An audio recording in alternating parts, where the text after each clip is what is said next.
대한불교 조계종 나눔의 집, 저희들은 이사들입니다. 먼저 나눔의 집을 사랑하고 아껴주신 나눔의 집에 거주하시는 위안부 피할머니들께 육체적으로 건강하시고 정신적으로 평온하고 행복을 느낄 수 있도록 최선의 노력을 다하고 일본군의 만행에 의한 위안부 피해자 할머니들의 아픔과 일본의 잘못된 전쟁 역사를 우리 국민과 전 세계인이 공유하며 후세에 길이 전하기 위한 역사관 운영에도 최선의 노력을 다하고 있습니다. 이러한 와중에 최근 나눔의 집 이사회를 구성하고 있는 임시이사 5분의 이름으로 나눔의 집 정상화를 위한 임시이사의 마지막 제안이라는 제목의 문건을 내용 전문으로 보내왔습니다. 특히 5인의 임시이사들은 자신들 위의 다른 이사들이 나눔의 집 정상화를 위해 책임있는 모습을 보이지 않고 시간 끌기만 하고 있다고 언급하며 다른 이사들을 폄훼하는 협박성 문건을 내용 증명으로 보내왔습니다. 즉 현재 나눔의 집 임시이사회의 파행의 책임을 다른 이사들에게 돌리고 있는 것입니다. 나눔의 집은 현재 임시이사 체제로 운영되고 있는 상황으로 그 어느 때보다 더욱 투명하고 법에 정해진 절차에 따라 합법적이면서도 합리적으로 운영되어야 합니다.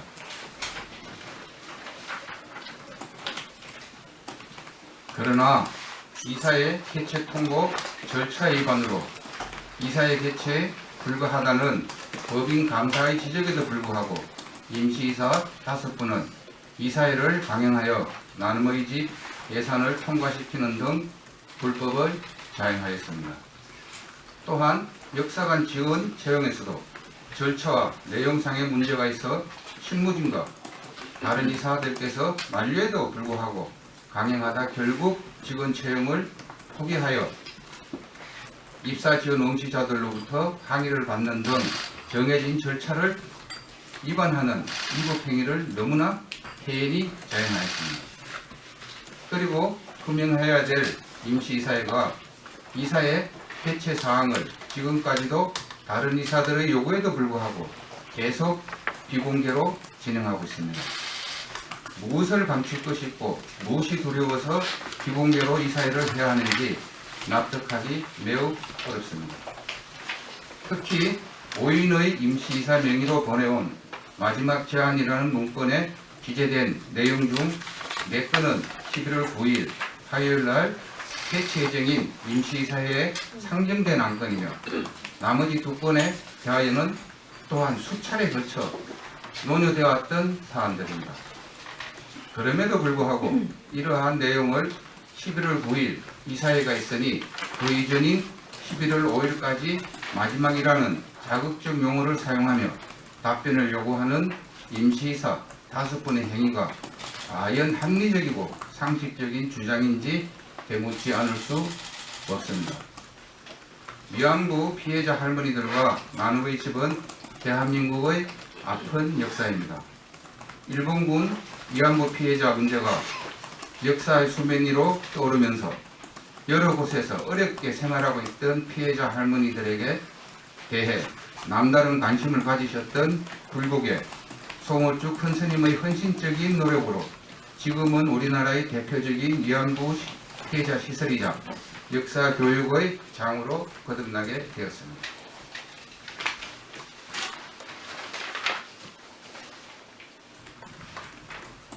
그렇지만 나눔의 집을 운영하는 과정에서 미처 세세히 살피지 못했던 부분에서 운영상의 문제가 확인되었고 이를 바로잡기 위한 노력을 기울이고 있는 것이 현재의 모습입니다.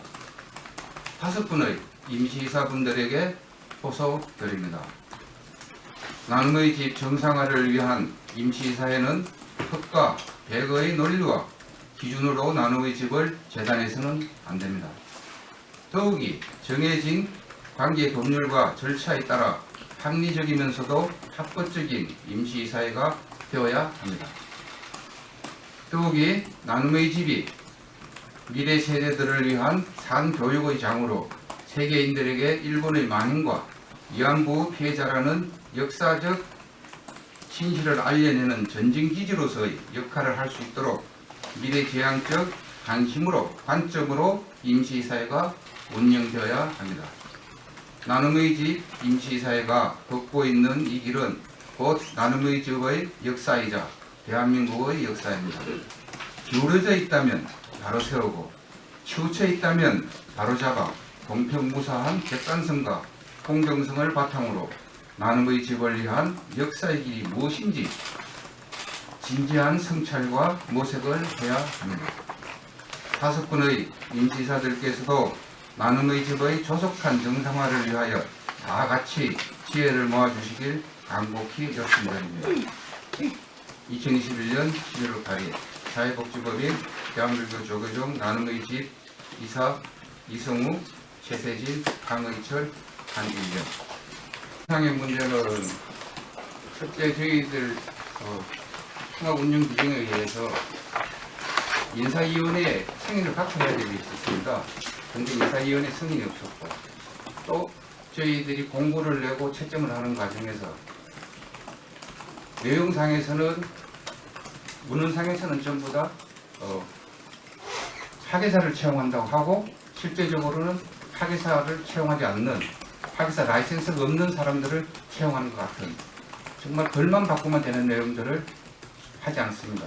그리고 마지막 내일 최종 면접인 날인데 시험 붙이고 채점한 날임에도 불구하고 오늘 저녁까지 심사위원이 정해지지를 않습니다.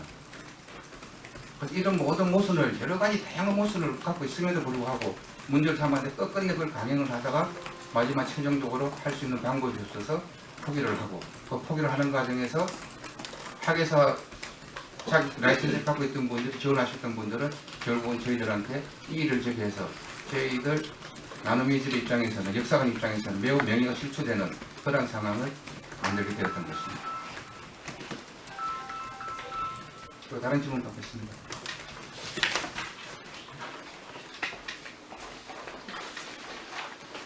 예.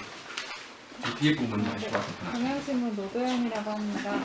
지금 임시인사분들 보면 핵심적인 요구 사항이 정관을 바꿔서 이제 3분의 1을 스님분들이 하시게끔 돼 있는 그 규정을 5분의 1로 바꾸자고 하는 게 핵심인 것 같은데요. 이 조항에 대해서 이런 그 요구에 대해서는 어떤 입장이신지 궁금합니다. 예, 지금 대표해드렸습니다. 회의 안건 제1호 안건, 안건이 한 10개 이상 되는데 오늘은 다 대표할 수가 없어서 오픈할 수가 없어서 제가 선별해서 발표를 했습니다. 1호 안건에 보면은 있고 2호 안건, 제5호 안건입니다. 제5호 안건에 보면은 정관 개정의 건이 있습니다. 이 정관 개정의 건이 있으면은 이분들이 분명히 올렸을 때는 이 5분 이름으로 아마 제가 안건 상정한 거 알고 있습니다. 안건 돼 있으면 이 안건 거기 포함되어 있으라고 알고 있습니다. 그럼 거기서 다루면 될 내용을 그러고 또 개인적 이사들 간에 평소에 이야기할 때 이거는 사실 3분의 2는 좀 과한 부분이 있다. 그러면은 종교법인의 특성상 어떻게 했으면 좋겠냐. 그럼 이웃 종교적 형평에 맞춰서 하는 게 낫지 않겠냐. 이래서 사실 여러 번 조율했던 대목들입니다. 조율했던 대목이고 지금 여기서 말하는 5분의 1하고는 다소간 차이가 있는 결론을 가지고 이 정도면 됐겠네 하고 서로 간에 대화가 됐던 부분도 있습니다. 5분 다 한 건 아니지만은 이런 게 충분히 논의가 되고 있던 중이었었고 또 이번 내일 이사에 올라와 있는 안건입니다. 그럼에도 불구하고 이분들이 왜 5일까지 저희들한테 마지막 제안이라는 이름으로 답변을 요구했는지는 도저히 알 수 없는 대목입니다. 이게 뭘 의미를 하는지 잘 모르겠습니다. 이 앞에 보는 앞에서는 내일 그럼 임시이사회는 예정된 대로 개최가 될 수 있는 사안이라고 생각합니다. 저희들은 지금 현재 저희들한테 보냈던 이사 5분 뜻은 저희들 잘 모르겠고요. 저희들 이사 내보는 내일 이사에 참석할 생각입니다. 지금 여기 기자회견을 보면 이사회가 계속 비공개로 진행되고 있다는 것도 이제 문제점으로 지적을 하시는데 보통은 이게 공개를 해서 투명하게 잘 운영되고 있다는 걸 보여줘야 될 텐데 이게 왜 비공개로 지금 계속 진행되는지 좀 여쭤봐도 될까요? 예, 뭐 지금 여기 계시는 이사분들, 기자님들 중에 5분들은 그때 그 상황을 보신 분들도 계실 겁니다. 제가 이사가 되고 나서 2번, 3번에 걸쳐서 공개를 하자고, 왜 이걸 비공개를 해야 됩니까? 공개를 합시다라고 이사회의 전에 늘 말을 드렸는데도 여러 가지 이유에 의해서 지금까지 처음부터 지금까지 총 실제적인 사회가 4번이 이루어진 걸로 알고 있는데 4번 다 지금까지 비공개로 갔습니다. 결국은 뭐 숫자 노름이 됐었고 여러 가지 또 나름대로 당위성을 해서 저기 비공개를 하게 됐고 결국 최종 권한은 이거에 대해서 공개돼서는 대표께서 권한을 갖고 계시니까 그렇지만 저는 개인적으로 공개를 돼야지. 왜? 저희들 좀 문제가 있어갖고 이렇게 임시이사 체제로 가고 있는데 이 회의하는 내용마저도 비공개를 하는 것은 누가 우리의 진실성을 믿어주겠습니까? 그래서 저희들은 회의를 하든 사업을 하든 모든 역사관이 됐든 시설이 됐든 이 모든 일어나는 일에 대해서는 투명하게 해야 된다고 저는 생각을 하고 있습니다. 그래서 이 사회 또한 마찬가지로 공개가 되어야 된다고 생각합니다. 그럼 지금 그 임시 의장을 맡고 있는 사람이 계속 비공개로 해야 된다고 주장하고 있는 이찬진 대표님도 마찬가지고 또 다른 또 지금 이사분들 5분 저희들한테 연명으로 지금 저희들 나눠드리지 않습니까?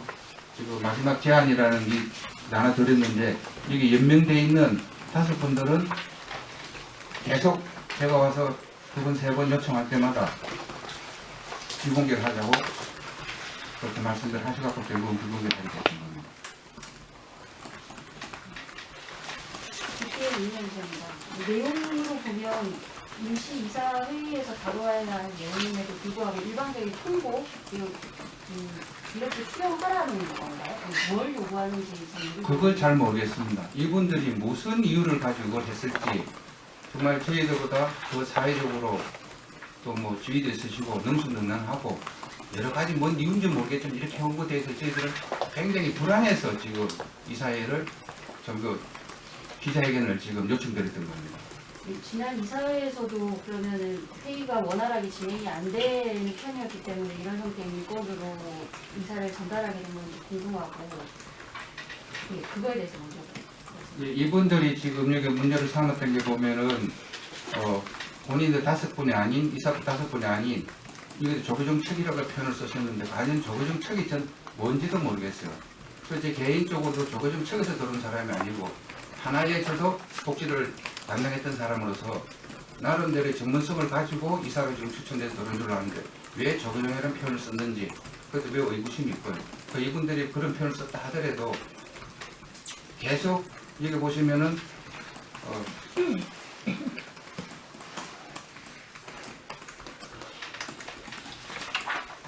그렇게 지금 나눔의 집 정상화된 임시이사의 마지막 기간 중간쯤입니다. 그러나 2020년 10월 말까지 나눔의 집을 운영은 파행되고 있습니다. 기존의 정의사와 조교정책 임시사들은 책임 있는 모습 없이 시간 끌기로 일관하고 있다고 되어 있습니다. 제가 와서 이사회를 지금 3번 들었는데 이때 2번 회의가 처음에는 제가 상임이사로 결정되는 날이 있었고 2번 회의가 진지하게 내 안건을 달았는데 그때 계속 회의에서 공전됐던 내용이 아마 그때 밖에서 기자회견에서 발표 들었던 분들은 아시겠지만은 내용은 간단합니다. 4월 21일 날 저희들이 이사회를 하게 됩니다. 이